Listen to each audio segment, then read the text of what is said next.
What if everything we've been told about autoimmunity is wrong? I'm Elizabeth Yarnell. After awakening partially blind one morning in 1999, a doctor told me my multiple sclerosis would put me in a wheelchair within 10 years. I refused to accept that as the end of the story, so I started investigating. Welcome to the Inflammation Investigator, the podcast that uncovers the inflammation lurking underneath your ailments. Because autoimmune and chronic conditions should not be viewed as death knells when they are actually alarm bells. I'm a traditional naturopath and founder of the Inflammation Academy. And in 2 episodes every week, we dig into what conventional medicine might be missing. If you're living with chronic or unexplained symptoms, this investigation is for you. Your body has been trying to tell you something.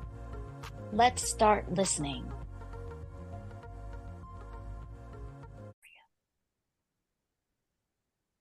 Hi, and welcome to this episode of the Inflammation Investigator.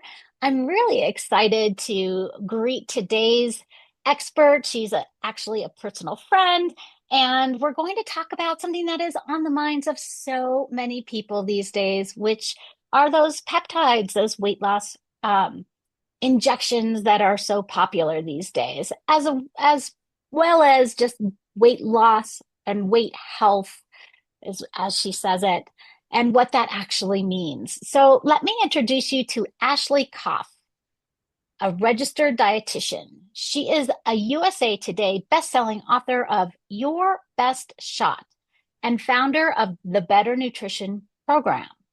An acclaimed weight health expert and practitioner for more than 25 years, Koff is leading a transformative movement in personalized nutrition, turning better, not perfect choices into sustainable, practical strategies that deliver real outcomes. Your Best Shot introduces weight health hormones, GLP-1, GIP, CCK, PYY, as the regulators of weight health, offering the first ever assessment of their function and a personalized optimization system, shot or not. A trusted health expert featured across major media and a sought-after educator for health professionals, Ashley has been recognized as one of CNN's top 100 health makers and featured in InStyle as Hollywood's leading dietitian. So, Ashley, welcome to the Inflammation Investigator. Thank you. Oh, I'm so happy to be here with you, friend. This is fun. Yes. I am too. And I just finished your book, and there's so much great information in there and so many great strategies. But let's start off by you telling us your story. How did you end up here? Yeah, and I definitely go very deeply into this in the book. So for anyone who wants to hear about how my world collided with a goat's milk cleanse, they can learn more about that part. But, I think like for me, there are probably like 3 key time periods in my life. One was age 8. Prior to age 8, I was that happy, healthy kid and living a big life. I had 2 brothers. I was never treated differently as a girl, like any of that stuff. And at 8, both sort of the bullying of the kids. And I remember one particular boy, kind of like taking me out back and like punching me in my belly and being like, "You're fat." And like, nobody's going to kiss you. Like nobody. And I was like, I'm cool with not being kissed at 8. I was like, but what's this fat thing? Like, what's this weakness? And, then doctors would say like, yeah, you do have a problem. And unlike other health problems where maybe they would partner or they would help you, this was yours to deal with. You need to diet, like, and you need to eat differently, exercise differently, and get rid of this. And that was my trajectory. And it wasn't until a doctor years later, but a very different kind of doctor, really diagnosed me and did not ask any questions about my weight, but got real curious about antibiotics and, my hormones and, why was I avoiding all of these foods and like all this other stuff. He was a gastroenterologist, and he said to me, "It's not what you're eating." He's like, "Your digestive system is not working. Like, we have got to, repair this and work on this." And then years later, I mean, I became a dietitian because of that. And years later, working with patients who were dealing with their own weight stories. I always leaned into that. I was like, hey, it's a weight health story. It's not it's not you and this random total number. Like, let's really look at what decode what your body is saying. At that point, I actually, working with bariatric patients, learned about GLP-1 and GIP, and that was in 2004. And that just brought it all together for me. I'm like, okay, we have these hormones. They're made in the lining of our digestive tract. If they are not working optimally because our digestive tract has been insulted or injured for all the various reasons that I now knew to be a factor, then you're going to struggle with your weight health. And your weight health is your bone, your muscle, your fat, your hydration, where water is in the body, blood sugar, blood pressure. I mean, kind of really important things. You're going to struggle with that regardless of what you eat or don't eat, right? And all of that as a professional at that point was like, all right, I have to chart a different course for us, or we're not going to be, in great shape as a society. Already at 2005, we were seeing that. So I went on this path to weight health optimization, weight health hormone, understanding that we've got to optimize digestion. We lean into all these pieces, root cause medicine, functional, integrative, et cetera. And at the same time, pharma went on this path to developing, that 2005 was also the first year Byetta was available. So the first GLP-1 agonist. And my world kind of came back with pharma in around, I think it was just before the pandemic. So it was like 2017. And I started seeing a lot of patients where it was like, okay, I'm using this for diabetes, but we're seeing all these different things. And that really helped me see that, wait a second, these are actually weight health hormone replacement therapy. They're our exact hormones, but unlike our own, which are just on for 2 to 5 minutes, they're on for like 7 days. Look at what this is doing in the body. And that was, kind of where I merged my approach with pharma. And that's what I've been doing since. So it's cool. It's been I think for many of us, last like couple of years have been like, whoa, what's all of this? But with anything exciting, new, and novel, there are really significant considerations as well as the pros of how the medications are working. Yeah. Wow, 2004, I had no idea this had been around that long, or that we Yeah. even understood that this kind of hormone existed. Mhm. I thought I don't know, I guess I thought it came about in the late 20 teens when we saw like all the Ozempic coming around.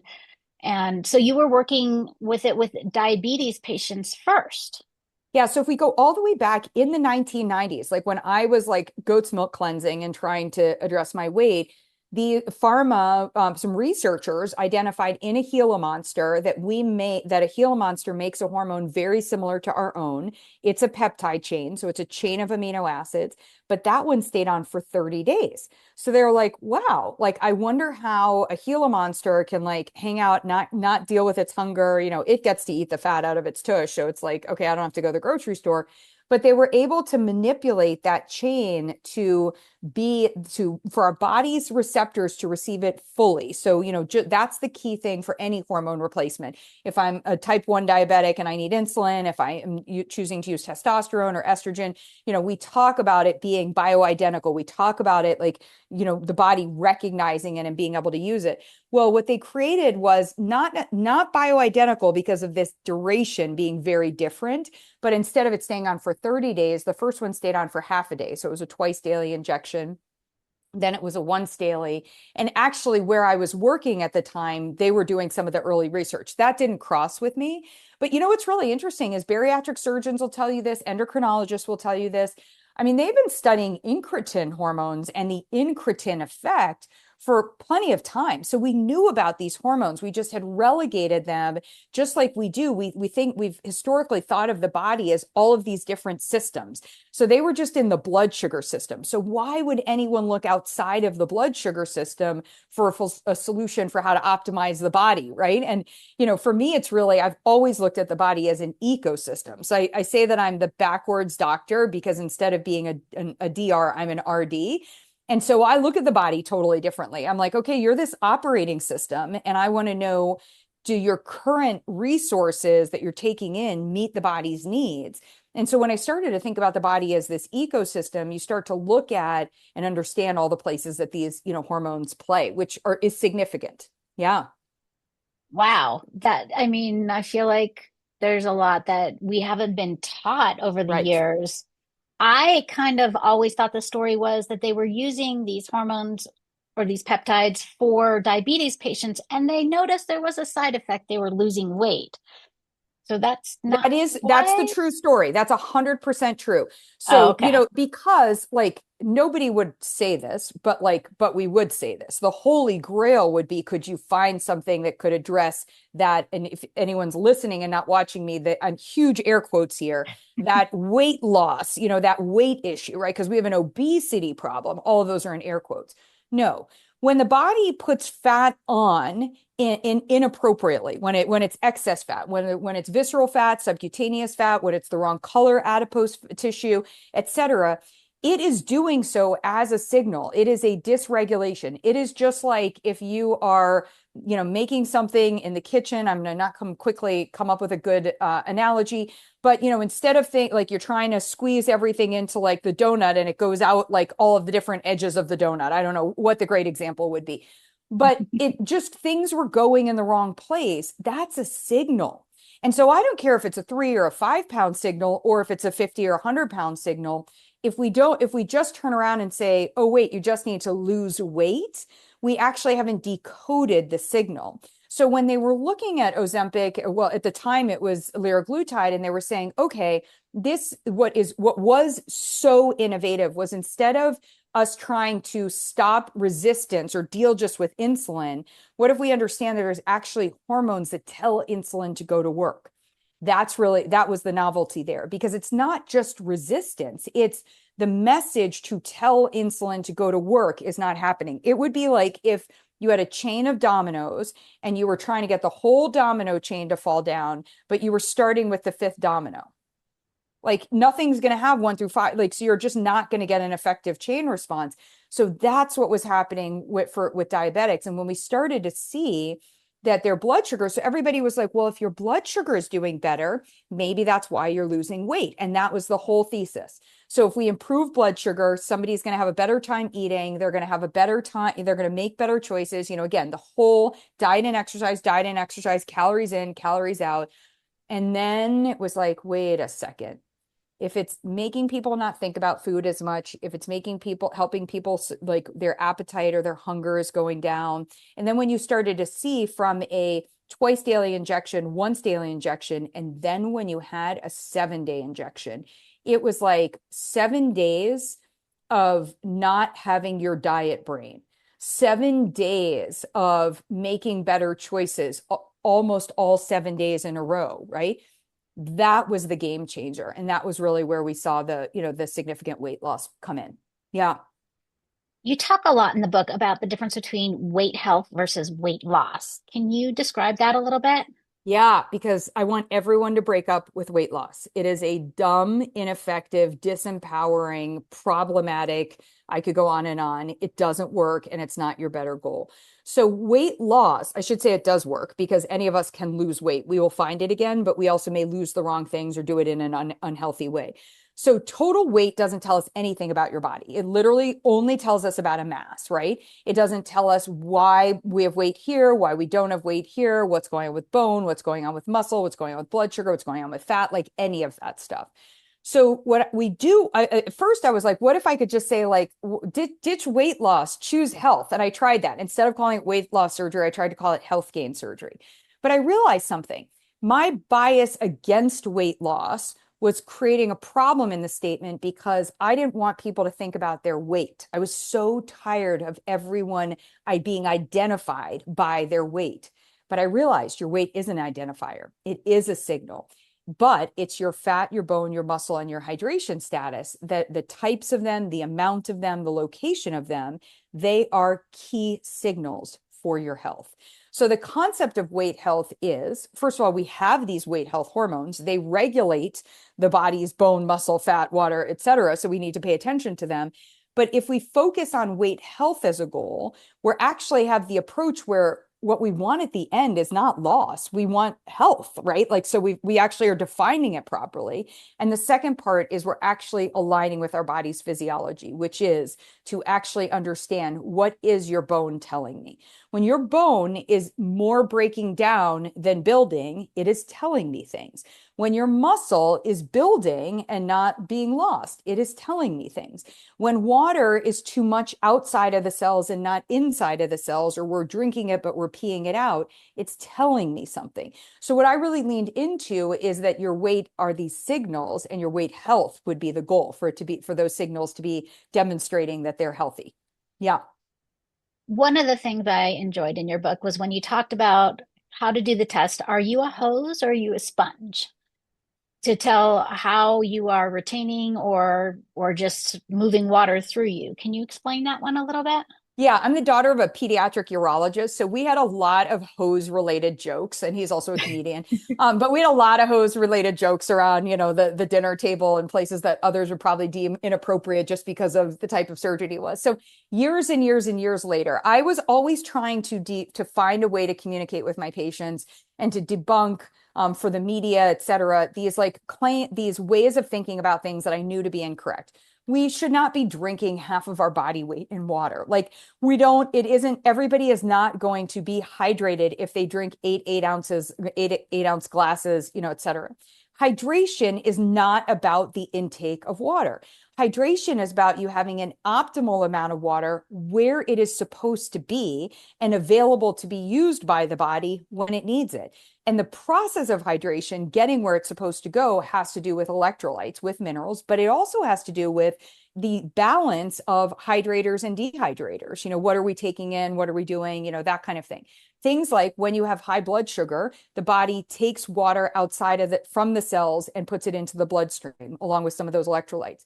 We all know we sweat, or if we're really stressed out, that's going to affect our hydration. So we needed a way to talk about all of this. Well, I met Dr. Anoop Kanodia, and he was sharing with me, and he goes, oh, I like to focus on if you drink water, do you pee it out right away? And so we started to talk. And I think in a presentation, he had been like a hose versus a sponge. And I was like, bingo, like this totally makes sense to me, right? So if we think about it, a hose is water in, water out. And a sponge is water in, retaining that water and having the water be able to be used for what its purposes are and go, where it's supposed to go via the sponge.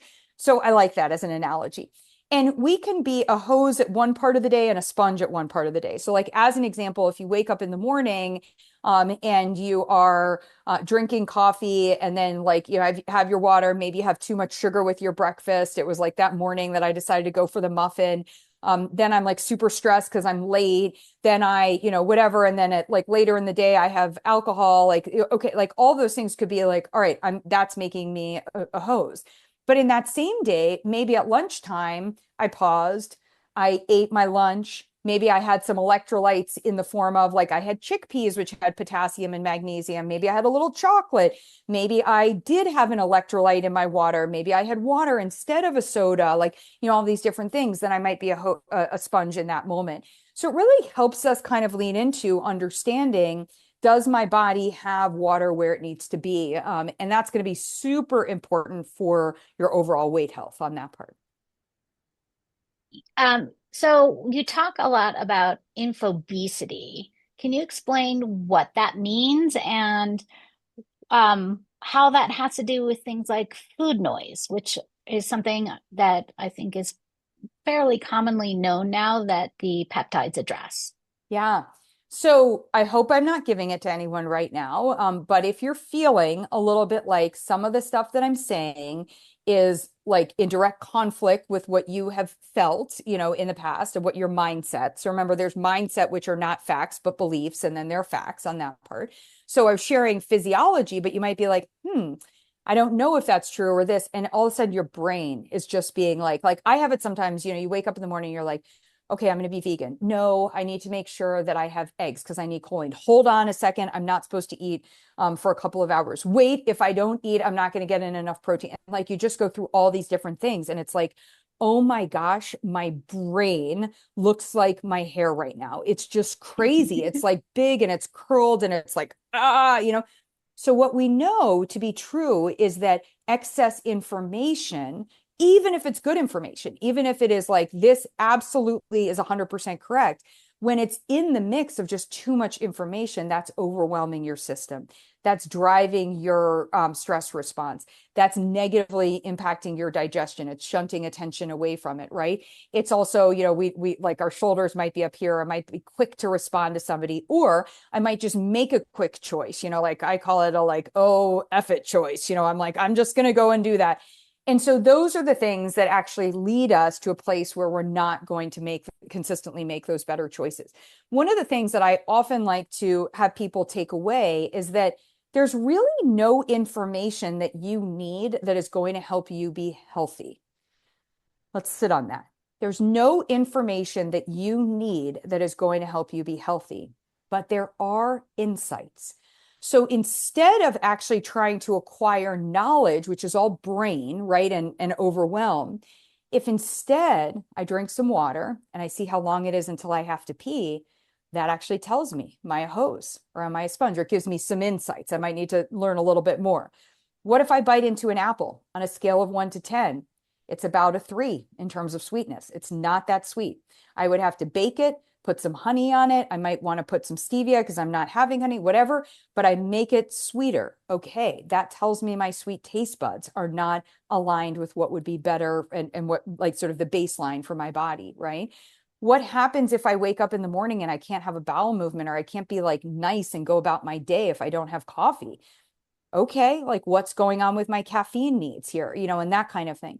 So the reason I wrote my book, the reason I've been practicing for 25 years is that I really wanted to make sure that I am able to help us gather those insights, that we don't try to acquire knowledge like I need 1 gram per pound of body weight protein, right? And that's how I end up having people try to eat like 150 or 200 grams of protein. That's a lot of protein. But instead, if I say, like, I'd like for us to have you get on this scale, and the scale's not going to measure your total weight. Well, it is, but we're going to ignore that.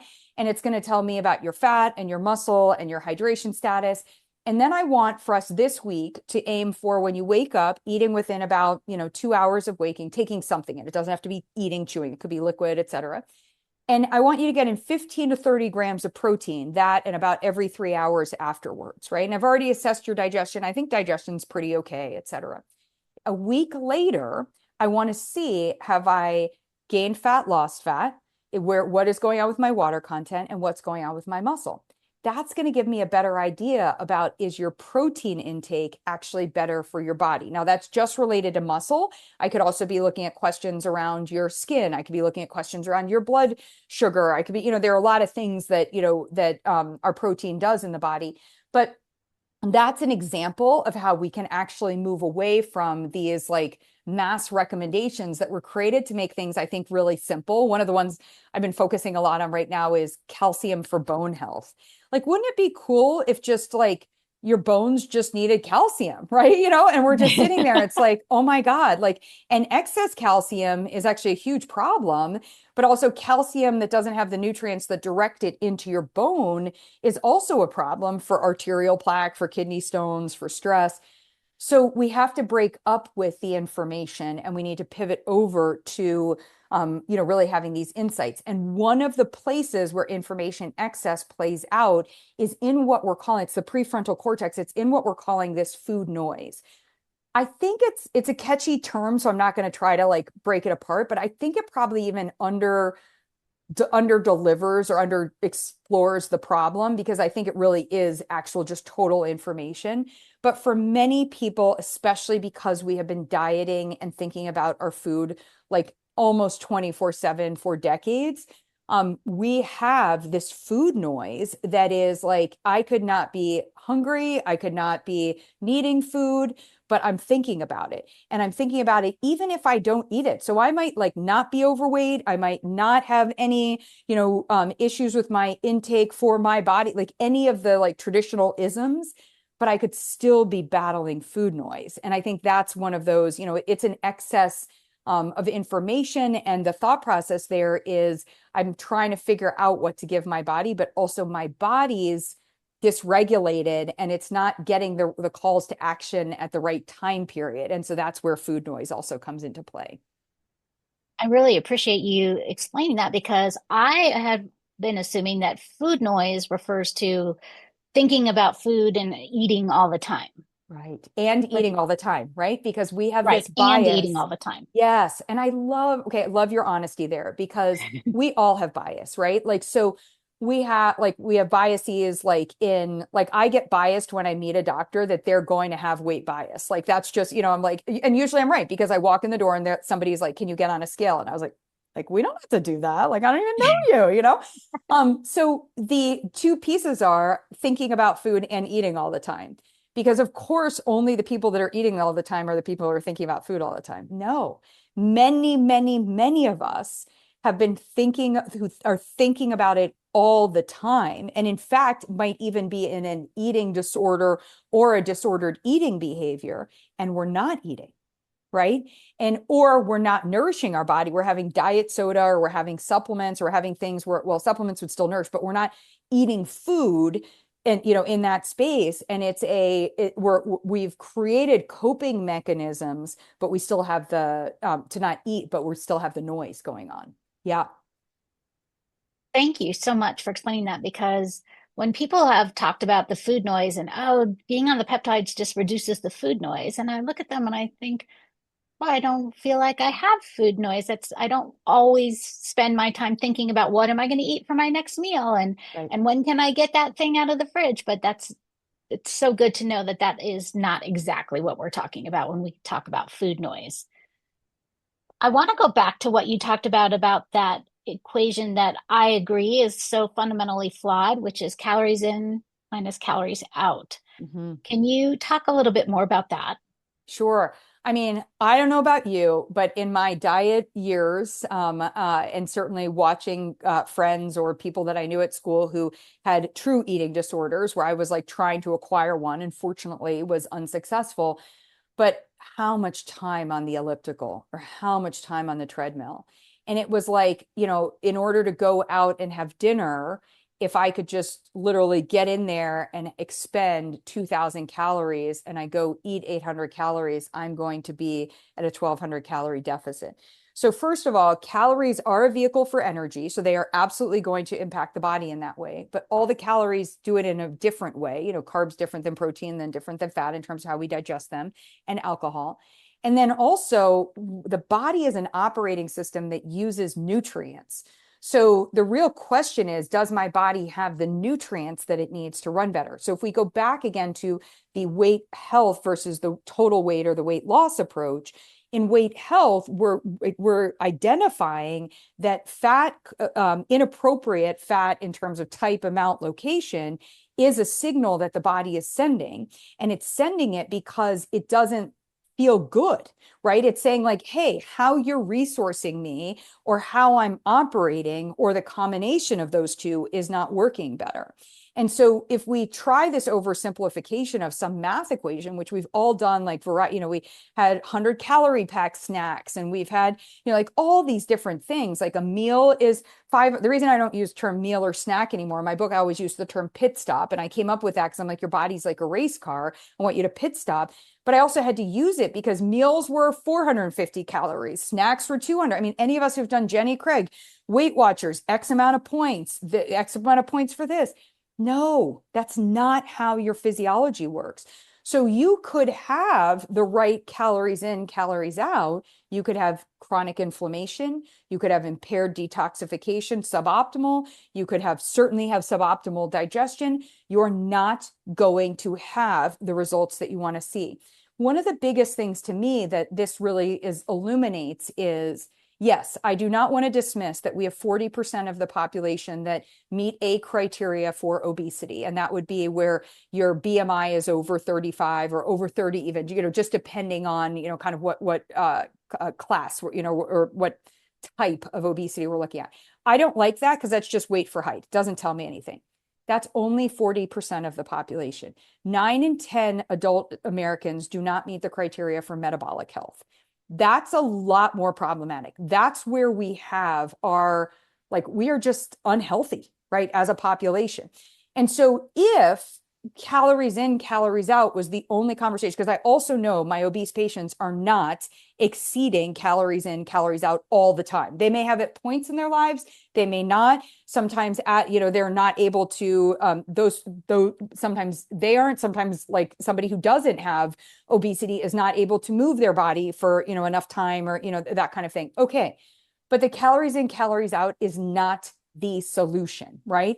And so if we make it the solution, then we're basically teeing up that, and we send people like on this wrong pathway. And what ends up happening is they just reduce calories, reduce calories, reduce calories.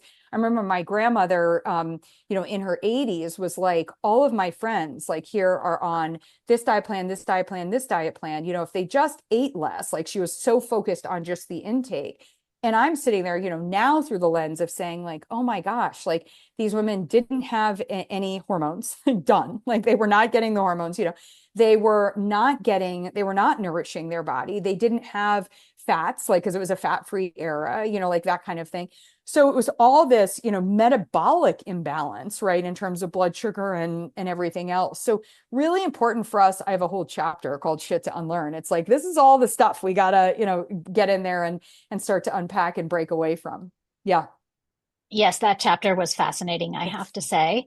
Yeah. And there was so much truth in it that I think is not talked about that much and that we do need to unlearn. Mhm. One of the biggest surprises I found in your book was it is called Your Best Shot. And I made the assumption before I opened it that it was going to be all about the peptide shots, but it is not. You talk about lots of different alternatives, lots of different paths to doing this. Can you talk about some of those paths? Yeah. So before I ever became a dietitian, while I was dealing with my own weight health issues, I was in marketing.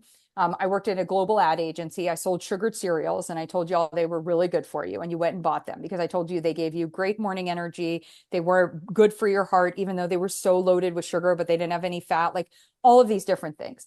So I know how to market, right? And so the marketing side, it doesn't mean I'm trying to pull one over on you.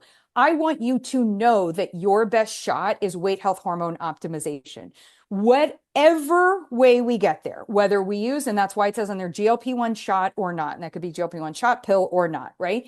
So your best shot is weight health. It is not weight loss. That's what this book is about, right? So this book is about, hey, wherever I am in my life, even if I'm at a place where my weight health is great, like I'm, preparing to climb a mountain, I feel good, like my fat versus my muscle, like all of this different stuff, great. It is not going to last. As soon as I do that massive endurance event, my body is going to be like, I am so tired. And also the 4 days that you were on, 3 days that you're on the mountain, you ate like some version of Swedish fish for, 36 hours, like, and drank soda.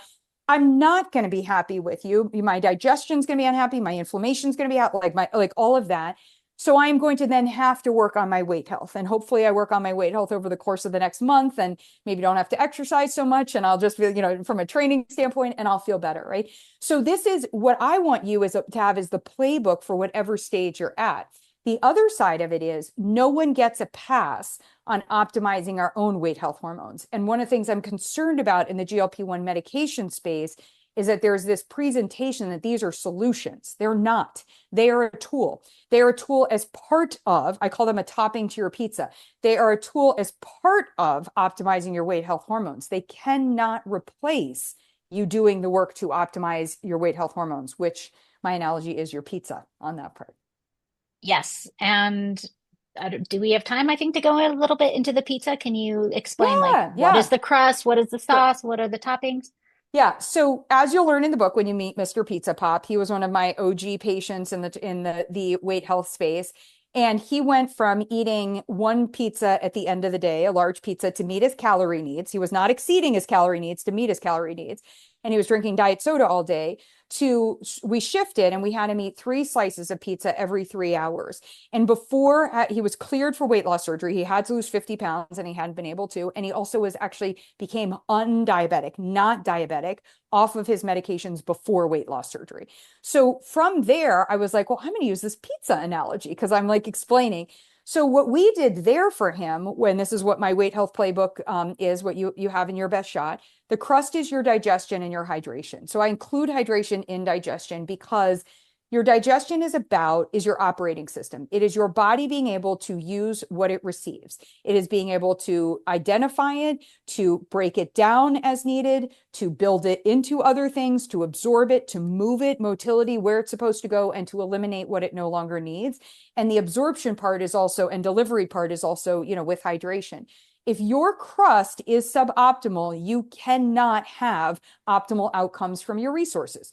So as a nutritionist, it's like, I remember people like being like, wait, do you focus on gut health? I was like, do not see a nutritionist that doesn't, because you can't just turn around and be like, is an apple healthy? An apple is only healthy if when you eat the apple, you personally, your body breaks it down, sends all the nutrients where it's supposed to go, and it goes, yes, thank you. That was healthy for me, right? And if it wasn't, then that apple isn't better for your body, or your operating system needs repair, right? So we look at that as the crust. The second part, the sauce, is your total nutrition. That's going to be better nutrition, giving your body what it needs to run better while reducing or avoiding what's going to overwhelm or irritate or frustrate it, And that's going to be broken down into quality, quantity, balance, and timing. So those are the 4 pillars. It is not being broken down into calories. It is not being broken down into macros. It is not just the quality. It's not like if you eat organic, life will all be great, or if you only have plants, you're going to be perfect. Like none of that. It's 4 pillars, we go through that part. And then similarly, your cheese are what I call your lifestyle. They're not really choices, but I call them choices, or your lifestyle pillars. And those are going to be your stress, your breathing, your joy, and your activity, and your sleep. And we look at those and we say, those are part of making sure that your operating system can work, can process, can use what it is you're taking in, and that you actually then have the benefit of those, to help your body work better. So that's your pizza. And then you turn around and you say, okay, maybe I need some toppings. Maybe cold plunging helps me helps my sore muscles recover better. Or maybe I'm going through a real like mental health crisis in my life and a lot of stress. And that cold plunging really like kind of works as an eraser, and it just kind of goes in and helps my nervous system. Or, maybe I want to look at a GLP-1 agonist, because as I'm doing all of this, I realize that okay, I know I need to work on my digestion. I'm going to work on that either before or while I'm on the GLP-1 agonist. But when we come to that whole quantity and timing thing, I just keep being challenged. And I know that my own hormones aren't working well enough, or I could use some benefit. Let me go ahead, and that's a topping in that part. Same thing with a statin, same thing with a proton pump inhibitor, any of these. But those are going to be toppings. They're going to be personalized. The dose would be specific, so it's just like you might like pineapple on your pizza, and I'm like, no, but I'm like, oh, I love mushrooms, and you're like, no, or I might like a little bit of mushrooms and you might like a lot of mushrooms. So we just look at it, in that space. And I found that when we think about it that way, it really helps people to reflect on the interrelationship of, and really the foundational nature of digestion and hydration, but the interrelationship of nutrition with lifestyle choices too. Yeah. You have so many great strategies for thinking about things, or I don't even know what analogies for thinking about things that kind of make it a little bit more understandable for the general person. So I appreciate that. I want to close up by talking about the weight health connection to inflammation. But before we do, when you mentioned that you were marketing for sugared cereals, it reminded me of when I lived in Italy in 1990, and there was this commercial on the television, and it was maybe a 12-year-old girl, and she was on the ice rink and practicing in her skating dress, and her mom was on the side, and she finishes her little practice on the skating, and she comes skating over to her mom, and her mom hands her a slice of white bread slathered with Nutella, and the voiceover says Nutella for healthy bodies. And Yes. we always just laughed so hard at that ad. Yes. Yes. White bread and Nutella, although their Nutella was better than our Nutella, but yes, but still, yeah, it's just, one of the things that whenever anyone is asking me about a product, I'm always like, first of all, if it comes in a package, I'm not against packages. just know that the front of the package is like an online dating profile. It is going to tell you everything that you want to hear so that you swipe right. And, it's your appearance. It's I like this, I can do this. Or like my favorite with, packages are like, it's chocolate, it's sweet, but it won't add to your hips. You're like all of that stuff. You're like, perfect. When you turn it over, that's where the truth is, right? Like that's where, hopefully, I mean, sometimes we have to dig deeper, but yeah, I think it's so important for us to look into that piece. But I am so happy to talk inflammation with you, like the queen here. So that part is great. Yeah, yeah. Excellent. So tell me, what is the connection between weight health and inflammation? How does Yeah, that well, so when we think link? about inflammation, the body, just like stress, the body has an inflammatory response. So the first thing we have to do is not say that inflammation is bad. Like I remember like kind of going toe to toe with Andy Weil and being like, all right, why'd you call it the anti-inflammatory diet? I'm like, it's really inappropriate chronic inflammation. And he's like, you're the marketer, right? And I was like, noted, like that. I mean, it worked. But we don't really want to get rid of all inflammation. What we want is we want to have appropriate inflammation. You talk all about that. Inflammation happens in two different ways in our body. One way is it's awesome. It gets turned on. It's exactly what we're supposed to have going on. It alerts us to an issue. It engages our immune system. The battle happens and boom. But here's the problem. If it doesn't get resolved, if it doesn't come in and not just turn off, because a medication can turn it off, but if the body doesn't get all of the messages for it to be resolved, including having the cleanup team come in and clean things up, et cetera, then we are left in an unhealthy place, or and that sort of accumulates, and that's where chronic disease or other factors, will come up. So how does that play out in weight health? Everywhere. So number one, the hormones are made in the lining of our gut. So the lining of our digestive tract is where our immune messaging is occurring. Like this is all around, and inflammation has many phases, like gut lining inflammation has been a thing. It's one of the places where inflammation will show up and be problematic, where it will not be resolved, right? The other side of it is unresolved inflammation in the body can be affecting every aspect of our weight health: bone, muscle, fat, and hydration. So we don't even have to get into blood sugar and blood pressure, and all of that stuff. So to not look at inflammation and look at weight health is as flawed as looking at total weight, on that piece. And there's a little bit of a chicken and an egg situation where can we go in and try to resolve? So I think what happens a lot of times, and sometimes very necessary, so I want to be clear, if inflammation is on to such an extent that the body is in real harm, we have to turn it off. And that's where a medication comes in and it's just like, we're turning this off, right? That's not the same as resolving it. And I think that that's, to me, that's such an important distinction. And with weight health, what we want to make sure that we're thinking about is how do we actually go about the process of resolving it? Now, some of the benefits of GLP-1 being in the body at a higher quantity and for a longer period of time is that it's helping to address inflammation. It's helping us to maybe prevent some inflammation. It's maybe helping to lower inflammation. We might find out it's part of the resolvins macrophage path, and all these other things, but it's not the sole factor in there. So I do talk in the book, and I share, in some of the nutrition, I mean, the whole nutrition approach is how do you really look at optimizing those two phases of inflammation? Yeah. Thank you so much for making that connection and distinction because it's so important and often overlooked and Thank you. maybe just even unknown, right? Right. So, where can people find you to learn more about your new book, The Best Shot, and learn more about what you do and what you offer? Thanks. So your best shot should be everywhere, including in libraries. So you do not have to purchase a thing from me, like hopefully, on that part. And I write on Substack. So that's where I've like kind of continued the conversation. And then in your best shot, there's actually a QR code on page IX, like as you get into the book.